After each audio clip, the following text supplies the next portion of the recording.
Federal government is reviewing 2025 budget to reflect current global economic realities.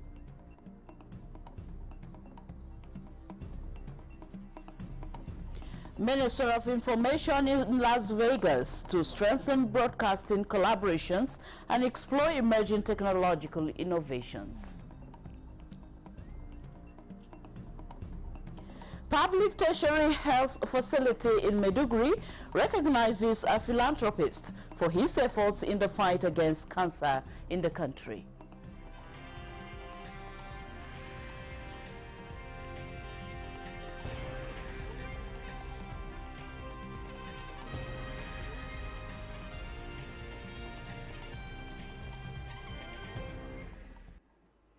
Welcome to the news desk at 11 on NTN News 24, reaching you live from Abuja.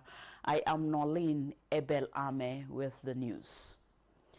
Nigeria is going into deeper collaborations with Sweden in areas of digital economy, health, agriculture, and other critical sectors of development.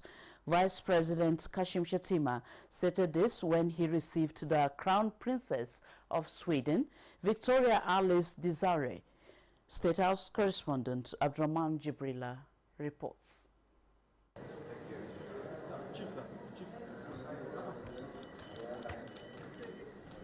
The visit of the Crown Princess of Sweden is sequel to Vice President Kashim Shettima's visit in October last year.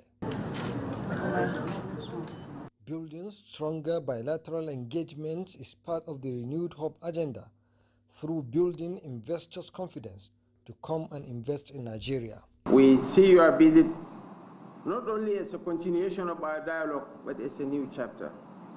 This moment opens the door to deeper institutional ties, stimulate business-to-business collaboration, and foster greater cultural exchange.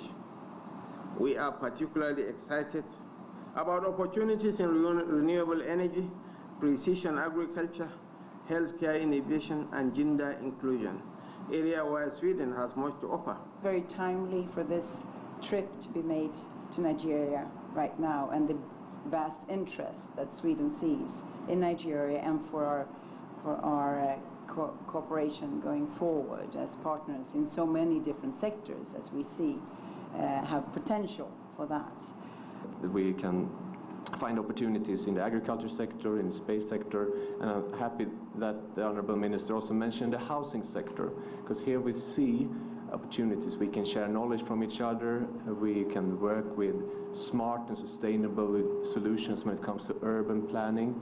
In another development, Vice President Kashim Shettima met with Ericsson as part of efforts to actualize the Memorandum of Understanding signed between Nigeria and the telecom giant on a 5G innovation lab. We are already seeing starts of what I mentioned have been continuing, and I think this is the foundation for how we will build further, because it is an organic growth that we develop together. We also had very productive meetings this morning with NOTAP and NCC, and this is further how we will leverage the MOU that was signed in Sweden, for instance, and with the NOVA program that was set up on NOTAP. So again, it is about working across the various organizations in Nigeria to see the true progress on the ground. The deal is aimed at placing Nigeria among the world's top users of the 5G network in terms of productivity and boosting Nigeria's technological capabilities. From the State House, Abraham Jibrila, NTA News. Meanwhile, Sweden's exports to Nigeria are set to hit $51.81 million in 2024. However, expectations are high in 2025 following several commitments by Swedish investors. Before visiting the Vice President, Minister of Foreign Affairs Yusuf Tuga took a look at the Nigeria-Sweden relationship as he received in audience the Crown Princess of Sweden, Victoria Desiree. Garba Natala reports. Both governments, Nigeria and that of Sweden, want to explore areas of mutual cooperation in critical sectors. As of 2023, Nigeria imported more than $200 million worth of goods from Sweden. while Sweden exported refined petroleum, plastic products, broadcasting equipment, among others, valued at more than $51 million worth of goods to Nigeria in 2024. However, Sweden indicated interest in investing more in the country. Ranging from peacekeeping to several reciprocal support agreements. We've always worked well on the international stage where we support each other's candidates. We are so proud of Swedish companies, approximately around 40 companies at the moment invested already in your beautiful country. As a follow-up to Nigeria's diplomatic engagements, the foreign minister says the Swedish delegation reciprocated the vice president's visit in November last year, where several Swedish investors committed to investments and partnerships worth millions of dollars in Nigeria's digital economy, health, agriculture, and other critical sectors. In Abuja, Garib Muhammad Atala, NTA News. Elsewhere, the Ministry of Foreign Affairs refutes media reports circulating online, alleging that Nigeria is included in a list of countries facing an entry ban into Saudi Arabia starting April 13, 2025. A statement by the media aide to the Minister of Foreign Affairs, Al-Kazim Abdul Qadri, says Saudi officials have confirmed that the viral memo is untrue. The statement points out that the only current travel guidelines are on Hajj pilgrimage, that specifically tourist visa holders cannot perform Hajj or enter Mecca from April 29 to June 11, 2025. It says only the Hajj visa is permitted during this period. The ministry advises the public to disregard misleading information and to verify travel details from official sources to avoid confusion, adding that for accurate updates, travelers are directed to consult official Saudi government sources or the Nigerian Ministry of Foreign Affairs. Minister of Finance and Coordinating Minister of the Economy, Wale Edun, says the federal government is reviewing the 2025 budget to reflect current global economic realities.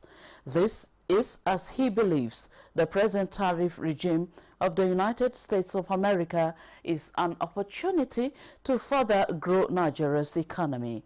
This was at the unveiling of the Ministry of Finance Incorporated Corporate Governance Scorecard in Abuja. Benny Adams reports. On the one hand, we're going back to the drawing board, looking at our budget all over again. Nigeria's GDP has grown by 3.84%, marking its strongest growth in 3 years. Annual inflation rate dropped to 23.18%, its lowest since June 2023. In addition to food inflation easing to 23.51%, showing a resilient economy. The minister is quick to add that while Nigeria has a 14% share of the U.S. tariffs, excluding oil and minerals, the country remains an alternative destination for investment. The Nigeria of today, with a relatively stable economy and an attractive investment environment, including attractive exchange rate, is a place where if they can't produce in Vietnam, they can come and produce in Nigeria. We're here, we're ready, we are waiting, and we have what will be attractive to them in terms of policies, in terms of market, and in terms of export capacity. For Murphy, equity-based fundraising over debt for resource mobilization in a transparent and accountable manner is the way to go. Within a year, we can raise between $10 to $20 billion outside the regular source of funding that the government receives. It means that a lot of the resources we need to deliver on our capital projects can be mobilized through these state-owned enterprises. However, investors are looking for credible platforms that demonstrate world-class corporate governance structures, transparency, accountability, credit ratings that are expected of such enterprises. Stakeholders here say the launch of the Murphy Corporate Governance Scorecard is aimed at assessing, monitoring, and tracking performance of partners in ensuring all federal government-owned enterprises and government-linked companies contribute meaningfully to GDP growth, fiscal responsibility, and national development. Murphy adds that it's working towards unlocking the value of government-owned assets through recapitalization and unbundling. In Abuja, Benny Adams, NTA News.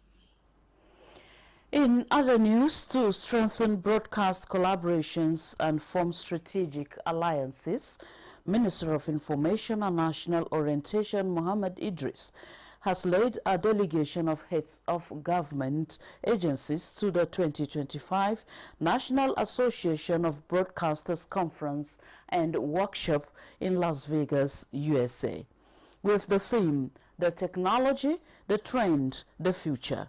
The workshop will cover a range of topics, including artificial intelligence, cloud visualization, the creative economy, and sports production and streaming. The minister is joined by key directors general and CEOs of Nigerian broadcasting agencies, including Comrade Salihu Abdulhamid Dembos, Director General and CEO of the Nigerian Television Authority, NTA, Mr. Ali Muhammad Ali, Managing Director and CEO of the News Agency of Nigeria, NAN, Charles Ebuebi, Director General CEO of the National Broadcasting Commission, NBC, Dr. Lekon Fadolakpo, Director General of the Advertising Regulatory Council of Nigeria, ACON, and Malam Jibrin Babandache, Director General and CEO of Voice of Nigeria, VON. The National Association of Broadcasters Conference attracts thousands of industry leaders from around the world and offers a unique opportunity for the Nigerian delegation to explore new partnerships, engage in content sharing initiatives, and gain valuable insights into emerging trends and technological innovations.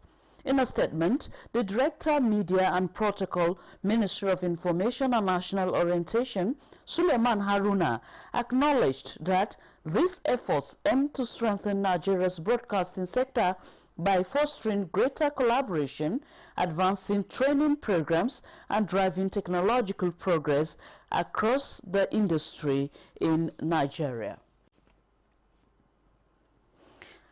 Again, Nigeria's First Lady, Oluremi Tinubu, has been called upon to lead another health initiative in the country, and this time for a campaign to eliminate cervical cancer.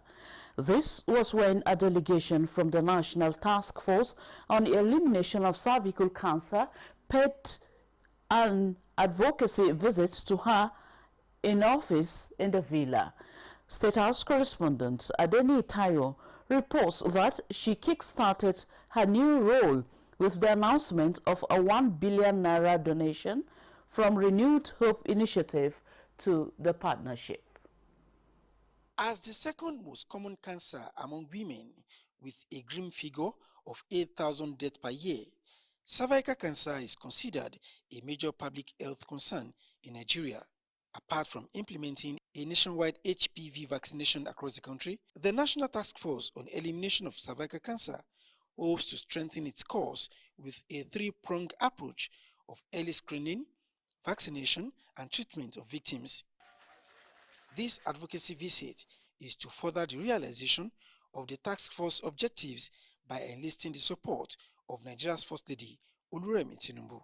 This year, as part of the 2025 appropriation bill, we have the Renew Hope Health Connect, which is an initiative of Mr. President to take healthcare intervention closer to the people. And one of the things we are going to be doing as part of that Renew Hope Health Connect is population screening for cervical cancer. And 8 by 8 means that we want to screen 8 million girls every year and vaccinate 8 million girls. At the end of 2030, we plan to vaccinate 40 million girls, screen 40 million women, and treat 10 million women with pre-cancers in Nigeria, and treat 60,000 women with cancer of the cervix. We are pioneering the establishment of novel preventive oncology clinics, the first of its kind, designed to routinize cancer screening in our tertiary institution facilities. Taking on the new responsibility, the First Lady pledged the willingness of our initiative to partner with the task force on the federal government proposed Renewed Hope Health Connect to guarantee access to screening and treatment. I'll start by pledging $1 billion to that. I'll tell you the reason. I also lost someone very close to us due to being quiet and the stigma attached to it. And she's supposed to be very educated and well known, and you wonder, why would you have left it so long? The advocacy visit coincides with the 2025 World Earth Day celebration, and the First Lady was quick to note the significance of fighting cancer among women and the theme of the day. There's no better cause than this. If it is a cause to save life, I will gladly do that over and over again. And like your theme today, which is healthy beginnings, we're starting healthy and is hopeful future. I believe that Mr. President wouldn't have picked more slogan for his administration than the Renewed Hope agenda. Our hopes as Nigerians have to be renewed. There's hope in this country. There is a need for sustainability or cervical cancer screening program using HPV DNA test, which is recommended by WHO. Within 9 months since the launch of the HPV vaccine in Nigeria, about 12.3 million women have been vaccinated across the country, with another 6 million targeted before the end of this year. In the State House, Adeniyi Taiwo, NTA News. If you just joined us, this is the news desk at 11. Let's pause here for a break. Stay with us.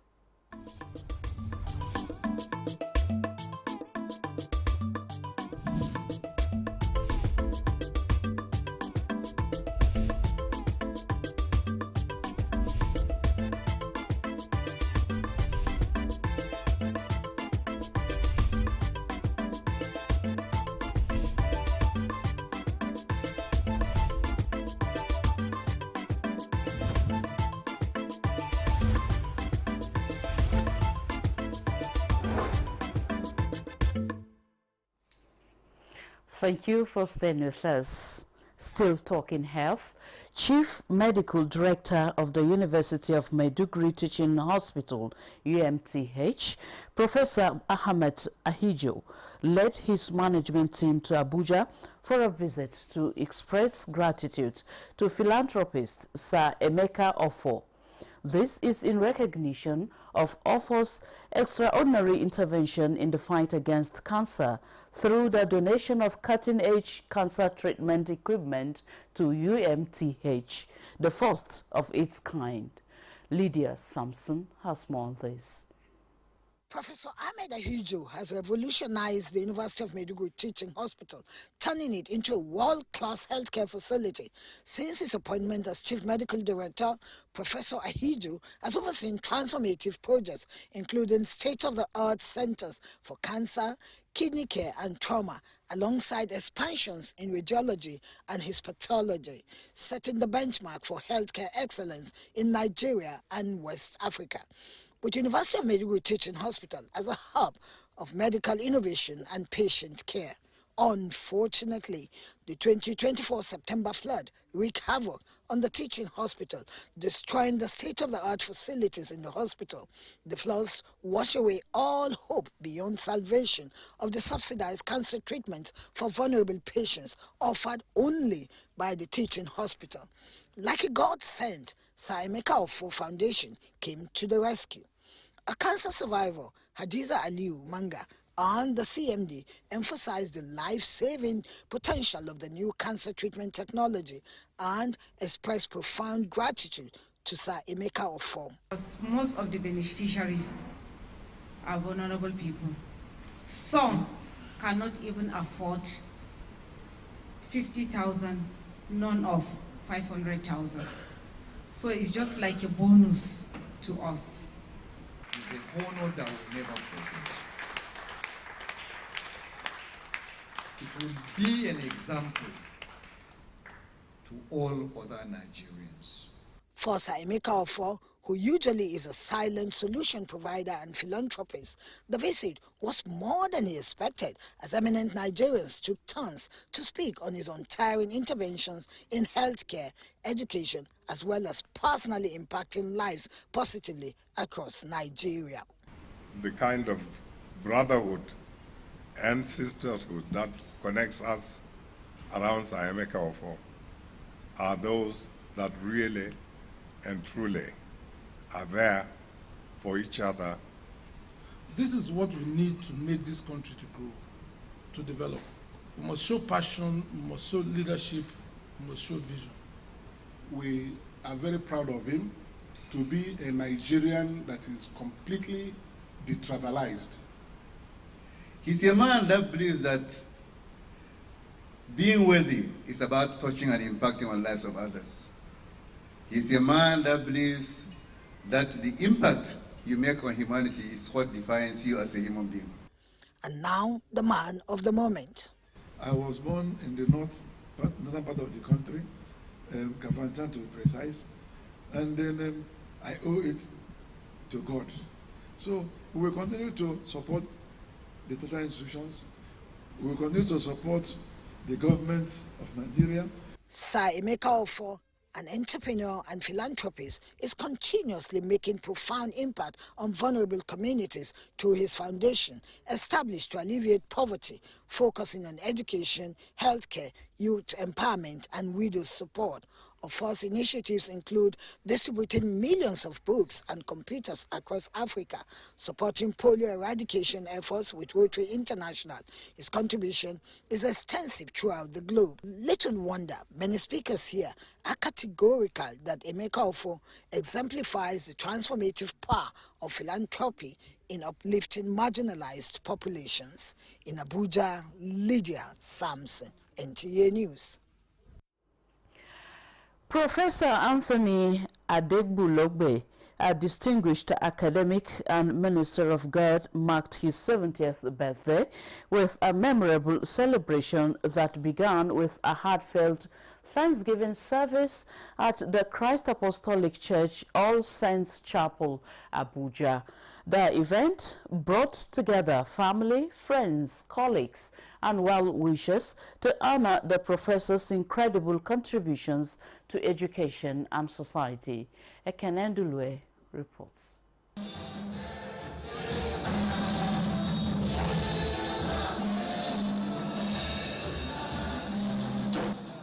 Through prayers, hymns, and testimonies, the Thanksgiving service celebrated the wisdom and dedication that have defined Professor Adegbulugbe's illustrious career as an academic, businessman, and pastor at the Christ Apostolic Church.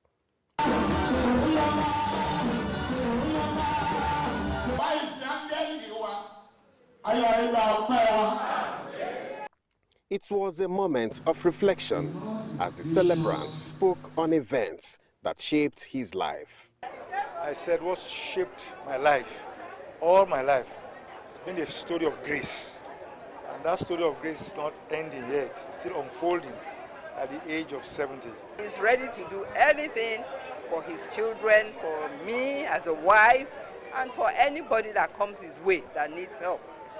It's an epitome of goodness, kindness, love, generosity, and such a simple and humble man.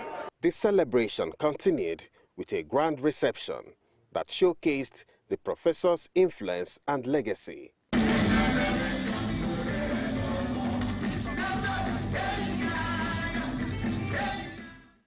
Professor Adegbulugbe is also the Chancellor, Joseph Ayo Babalola University, Osun State, and was renowned for being the best graduating student from University of Ife in 1976 with a perfect grade point average of 5.0. He is a genius. You can see that from his profile, both in and out of academics. You're full of humility, understanding, very hardworking, and compassionate. It's completely destabilized. You wouldn't know what tribe he belongs to when you meet him. He's fearless.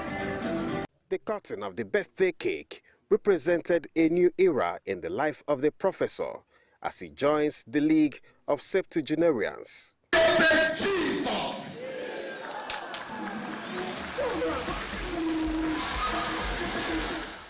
2 books written by the professor were also unveiled at the event. To crown the celebration, the Christ Apostolic Church in a later event inaugurated Pastor Adegbulugbe as the first superintendent of the All Saints District Coordinating Council in FCT. Talking about double celebration.